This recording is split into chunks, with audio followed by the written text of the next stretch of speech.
Welcome back, everybody. I was ready to come down and lay some sick slabs of Monster Munch on everyone, but I had to spend 20 minutes trying to find the microphone because I had some friends around at the weekend, right? And I'm just so embarrassed by the fact that I talk to a phone once a week that I try and hide any sort. I try and hide any sort of evidence of it in my house. You know, I'd rather have my friends think that I was having sex with animals than talking to a phone once a week. So I'm putting things in cupboards, under the carpet, swallowing stuff. I'm hiding stuff like I'm in Wing G of HMP.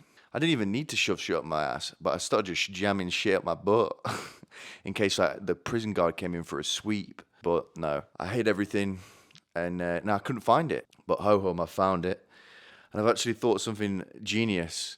I bought some cigarettes, and I don't even like cigarettes, right? I only buy them on the weekend to make the pub bearable, or just to sit here watching videos of, Richard III and how he was wronged. But I've bought some of these. I might smoke one, see if it nogs the jogging. Maybe it makes me think of some dirty Christian stuff. I actually went to some Jehovah's Witnesses' house this week for work, and they gave me a little leaflet, right? They gave me a little leaflet, and I know what they were thinking. They're thinking, for when the big religious race war happens, we need this kid on our team, because he's going to cause some serious damage if he gets hold of my face. Hey, listen, I'm out of it. All you Christians and Muslims can fight between yourselves, right? In the 21st century crusades, this boy is Team Minecraft, all right? I don't concern me. So don't try and recruit me to your little groups. I've not even looked through this little leaflet yet. I probably should go get it. But it's very inspirational.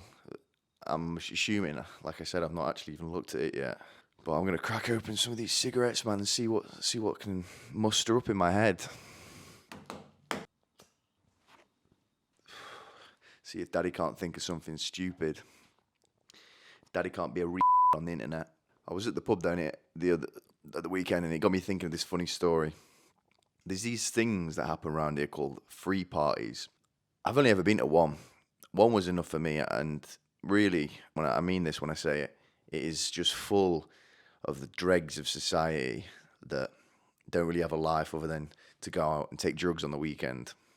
So I went to one, right, 4 o'clock in the morning, putting my boots on, going down to the industrial estates of Sheffield, right? It's a field with a tent with loads of speakers in, and just 50% drug dealers there, and 20% homeless people, and 5% teenagers. And I don't know what that comes out of the last percent, but let's just say there's bad intentions is the rest. And we were going, right? I had a little crack team of 3 people, my friends. We met this one guy there who was my friend's friend, and he was like, "Oh yeah, my dad's coming later," right? That's just strange, right? But whatever.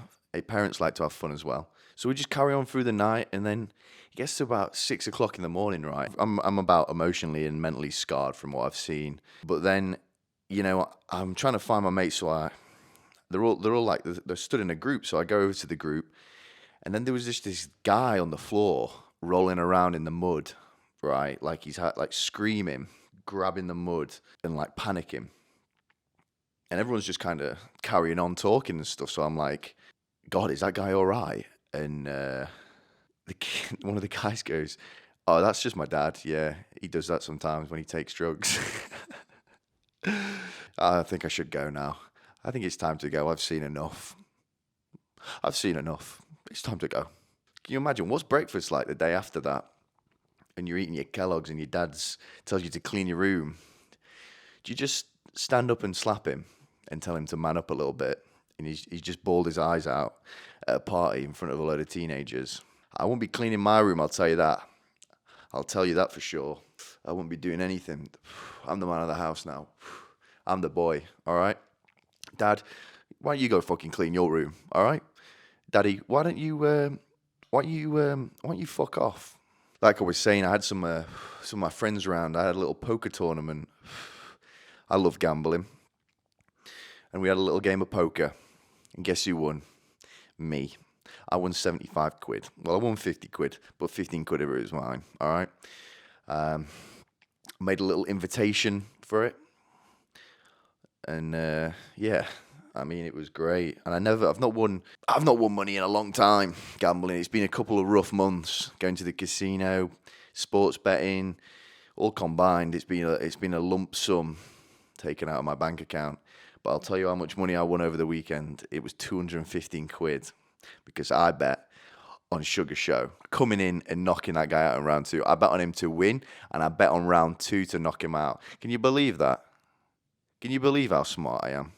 And they're the sort of wins where it happens, and you can't even feel your legs, man. I woke up for the fight at 5 o'clock in the morning after already winning 50 quid playing poker, right?